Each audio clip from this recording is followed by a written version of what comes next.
O Peru, que recentemente entrou em uma disputa territorial com a Colômbia lá na fronteira amazônica, acaba de decretar estado de emergência e envia suas forças armadas para a fronteira com o Chile.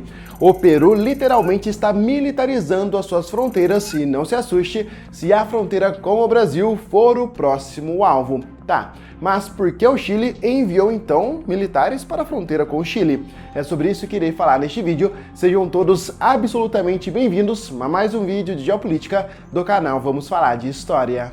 A tensão voltou a subir na fronteira entre Peru e Chile, desta vez motivada por uma nova onda migratória que reacende velhos conflitos e impõe medidas duras de controle. Nos últimos dias, o governo peruano decretou estado de emergência em diversos distritos da fronteira com o Chile, mobilizou forças armadas e desencadeou uma crise humanitária e diplomática cujos efeitos reverberam para além dos pontos de passagem. O estopim da crise atual foi o endurecimento das políticas migratórias no Chile, que deixou muitos estrangeiros, sobretudo venezuelanos, mas também haitianos, colombianos e de outros países da América Latina, em situação irregular. Sem possibilidade de regularização ou emprego formal naquele país, muitos decidiram tentar atravessar a fronteira para o Peru, na esperança de seguir seu trajeto ou retornar aos seus países de origem. E essas pessoas, porém, encontraram um bloqueio inesperado. Embora procurassem entrar no Peru de forma ordenada, a maioria não possuía a documentação exigida, o que impediu seu ingresso. Na consequência, foi uma situação caótica. Centenas de imigrantes ficaram retidos na fronteira, suportando fome, clima adverso e incerteza. E eu não sei se vocês realmente concordam ou discordam da política das restrições migratórias impostas pelo Peru. O Brasil, apesar de ser um país muito receptivo, muito acolhedor, o povo brasileiro é um povo bastante acolhedor, uma parcela de brasileiros é contra essa migração desordenada, como vem acontecendo, por exemplo, em Roraima, no caso dos venezuelanos, mas não por causa de xenofobia, mas sim por causa da sobrecarga que gera ao Estado brasileiro, que não dá conta nem de cuidar dos próprios brasileiros, quem dirá de milhares, em alguns casos extremos, de milhões de imigrantes. O governo peruano declarou estado de emergência nos distritos fronteiriços da província de Tacna, com duração inicial de 60 dias. A medida concede poderes extraordinários. O Exército e a Polícia Nacional do Peru foram autorizados a patrulhar, controlar entradas irregulares e atuar em operações especiais. Segundo o decreto, durante o período de emergência, há restrições a direitos constitucionais como a liberdade de circulação, reunião e a inviolabilidade do domicílio, algo que evidencia a gravidade das preocupações do governo. E, além disso, autoridades informaram que há um reforço de contingente. Cerca de 100 soldados e 100 policiais extras foram enviados para patrulhar a fronteira, e novas medidas de controle, vigilância e combate ao tráfico de pessoas, drogas e armas foram anunciadas. A preparação de comitês de inteligência, uso de drones e uma plataforma de dados unificada para monitorar entradas irregulares e crimes de fronteira. Para o governo peruano, a ação não visa apenas conter a migração irregular, mas também prevenir um possível aumento de criminalidade associada a fluxos descontrolados de pessoas.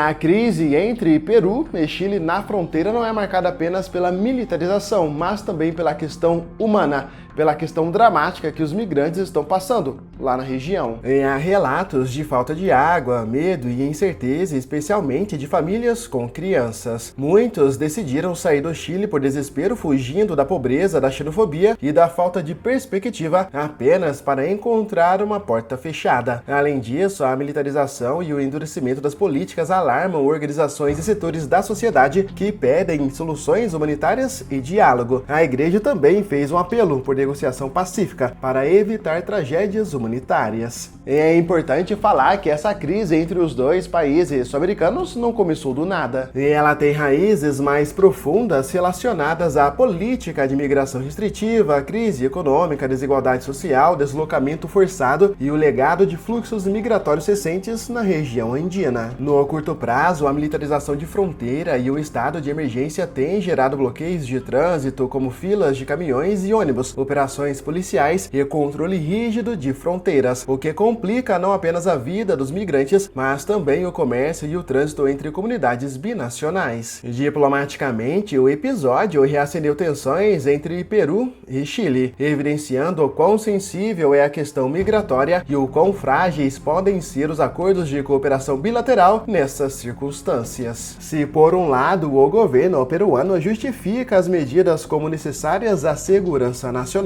por outro, há críticas nacionais e internacionais de que a resposta é desproporcional, viola direitos humanos e não oferece soluções dignas para os migrantes. O cenário expõe um dilema maior que vai além da urgência. Trata-se de um desafio regional sobre migração, integração, dignidade humana e cooperação governamental. A crise na fronteira Peru e Chile revela que medidas isoladas e militarizadas não são suficientes. É preciso uma resposta coordenada que combine controle com acolhimento, respeito a direitos humanos e articulação diplomática.